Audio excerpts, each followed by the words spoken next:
now no matter what, if you chew it, you're gonna eat hair. Your girl didn't memorize it, so. We love you.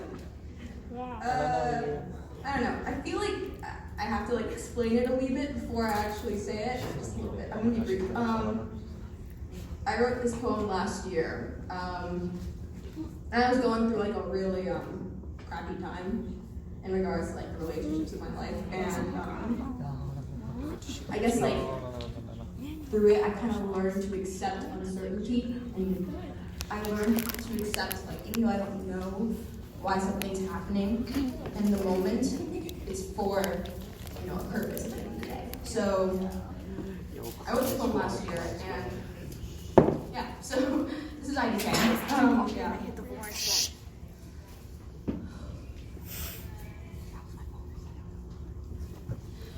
I don't know how to start this poem. I still don't. My mind is currently blank at the moment, like a freshly clean, dry erase board. In my mind, the unengaged student.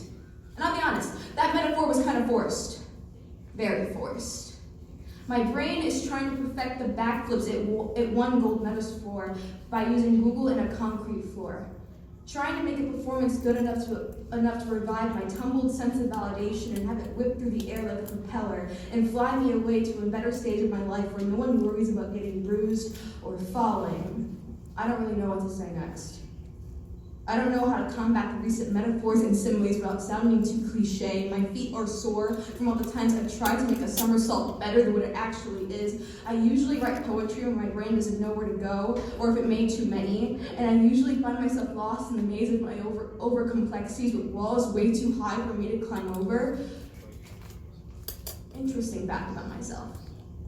If you ever see me hunched over on a table, scribbling illegible crap into a notebook while crying to myself, congratulations. It means that I found the dead end of this maze of my overcomplexities, except there are walls covering me at each end, and the only way out is flying up. So I jump and keep jumping until my legs feel like an overworked gymnast, and when that doesn't work, I then crush my body against each wall, trying to get at least a crack in each shove, so that my mind can be a successful miner and strike literary gold. Poetry taught me what a headache feels like.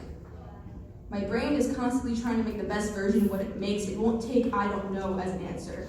I'm just a paper jammed printer that wants poetic magic to be spilled out of my heart like a wizard's potion, but instead I get something else. My brain updates poetry the way Apple updates their iPhones. Adding useless and pointless modifications in an attempt to make something already fine better. I don't know why I have periods like this, because I like poetry. My beating heart would run to it the way a child runs to their parent, but poetry and I just feel like a parent and a teenager in rebellion. I only go to it when my feelings must be met, and then I ignore it. And I admit, I don't know how to be a good child at poetry sometimes. I don't know how to make a proper apology to it, because there are times in which my heart forgets what blood tastes like, and poetry is my cardiologist with those 2 defibrillators going clear. Poetry has been my nutritionist, but I've had too many cheat days. Poetry has been every doctor to me in a country where healthcare is free, and I take and I steal from poetry the medicine needed to make my soul live when it's been dead for too long. I make poetry my necromancer, but only when it's convenient for me. But I want to be better at poetry because, see, I actually personify him. I call him him. He's at least 6'1". He's non-threatening. He's serious when times call to be, and he stays that way even when they don't. He's patient and kind. He's constant, like objects in free fall. Air resistance doesn't play a significant role in his way of living, and with him, I can fly. And poetry made me grab something I learned in physics last year and put it in this poem. He doesn't rush me like I do myself sometimes. He allows me to stand in front of a crowd of people confidently and yell as loud as I can. I have no clue what the hell I'm doing. Because I have no clue what the hell I'm doing. And that's fine, because poetry to me is a 10-year-old zoo tiger kept finally being released from captivity. Writing to me is a cowardly lion that finally worked up its nerve. I feel powerful when I write. I consider it me casting my problems in the valleys of a mountain way. They're gone. A good poem will make me feel like I conquered the world. I feel like I won something. Sometimes I write just to write, and sometimes I write because I feel like I'm fulfilling a duty in me. I feel like I'm fulfilling a duty in me.